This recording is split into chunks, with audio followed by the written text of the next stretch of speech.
Hello. After the deformation or the problem based on deformation, we will proceed for the principle of superposition. Okay, the principle of superposition is quite related with the deformation. It is nothing but the deformation, but it is total deformation consisting of deformation at various sections. Okay, if this object or if the body is having different type of section which is acted by the different type of loads, then at that section, each and every section, there will be a various type of deformation. Suppose if the body is having three types of sections acted upon by the various type of forces, then at that time and in that case, the deformation regarding the section 1 del L1, the deformation regarding the section 2 del L2, and so on. Then the total deformation of the body is equal to the algebraic sum of the deformation at every section. Okay, now you can better understand in the PDF which I will going to share here. First of all, listen here. Sometimes a body is subjected to a number of forces acting on its outer edges as well as at some other section along the length of body.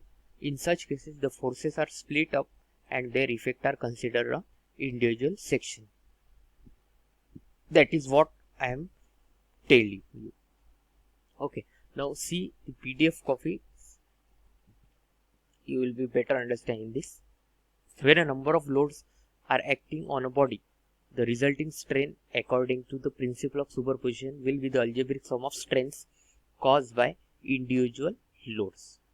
Okay, now using this principle for the elastic body subjected to number of direct forces, tensile or compressive at different sections, then along the length of body, then first the free body diagram of the individual section you have to determine. Okay, because of the various sections are subjected to different type of loadings, different type of load, either it may be a tensile, either it may be a compressive. Then you have to make the free body diagram of the several sections. Okay, then you have to combine the free body diagrams and you have to calculate the final deformations of the each and every section. Then you have to make the algebraic sum of the all deformations.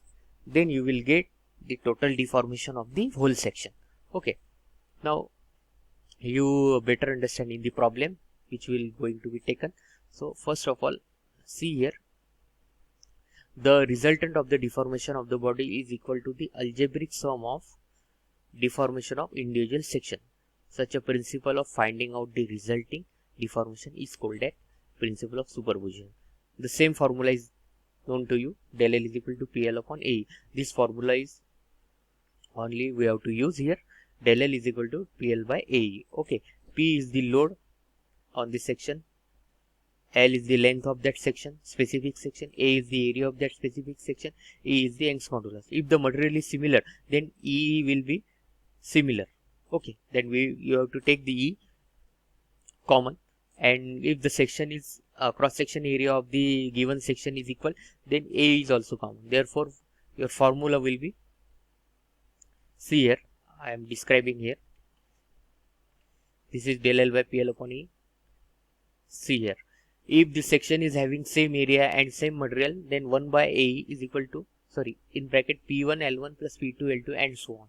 Okay, this is about the see, this is PL P1 L1, this is the section 1, P2 L2, this is section 2. Okay, and this is total algebraic sum, they will get the del L. P1 is the force acting on the first section, L1 is the length of the first section, P2 L2 corresponding values for the second section and so on. Okay, this is very simple and quite important. Most of the problems are asked on this topic, so we have to go through the here problem is given.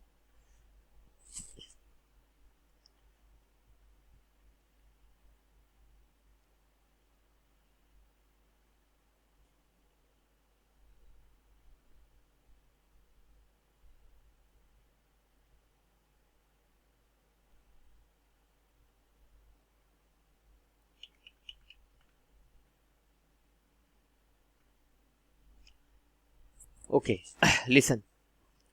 Here a brass material is given, cross section area of 1000 mm square throughout.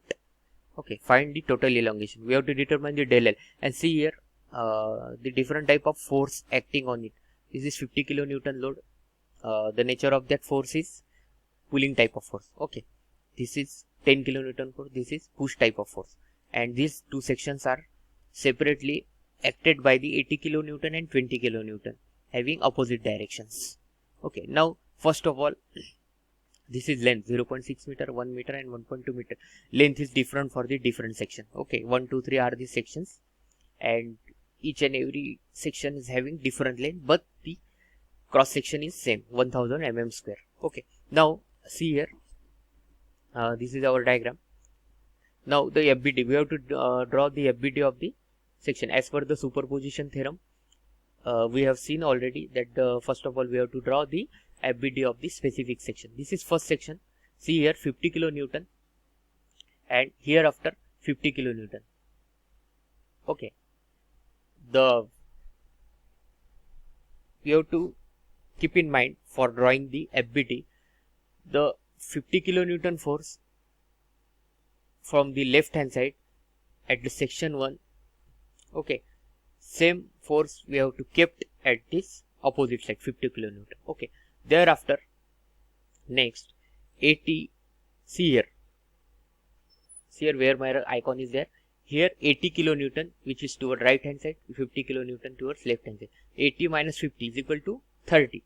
Okay, then here the 30 kilonewton, the nature of force is compressive. Here compressive nature. Here 30 kilonewton, and 20 plus 10, it is total 30. Here 30 kilonewton. 20 plus 30, here 30 kilonewton. And last here 10 kilonewton, and here see here 80 minus 20, it is 30. 30 minus 20, 10. Total here force is 30 kilonewton, here 20 kilonewton. Okay, so the nature of the force is 10 kilonewton. Listen here, for the third number of the FBD, you have to keep the 10 kilonewton force as it is. Okay, which is compressive nature. Now see here 80 minus 50 is equal to 30. Nature of 30 is towards right side. Okay, and the 30 towards right side, 20 towards left side. The 30, sorry,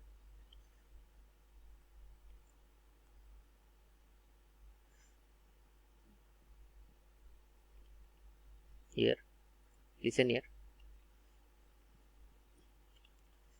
This is all about our FBDs. Okay, here see here 10 kilonewton we have to keep as it is on the third section. Okay, which is in compressive nature. Now we have to determine the 80 minus 50 is equal to 30 kilonewton, which is in compressive nature. There also 30 kilonewton towards right, 20 kilonewtons towards left. 30 minus 20 is equal to 10. Then the nature of force is the compressive, because the 30 kilonewton force is greater than the 20. Therefore, this is 10 kilonewton. Now we have to use the same formula. Next, total elongation del L is equal to 1 by AE. Why the AE is common? Because AE is the cross section 1000 is common. E is the Young's modulus, which is common for the cube, because material is equal. P1 L1, P2 L2 and P3 L3. Forces are different only and lengths are different. Then you will get this value, minus 0.0012 meter. Okay, this is all about the principle of superposition.